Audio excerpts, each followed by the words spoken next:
How to fix not receiving MMS messages in Moto G Stylus. First of all, clear app cache and data. Open setting now. In settings, scroll down. Click on apps now. Here you will see app search. Messages app now. Click on messages app. Scroll down. Click on storage and cache.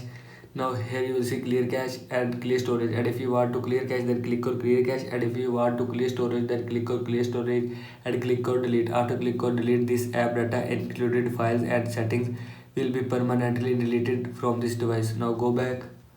After that, reset network setting. Open settings, scroll down, click on system, scroll down, click on reset options, click on reset mobile network setting and click on reset setting. After click on reset setting, mobile network setting will be reset from your phone.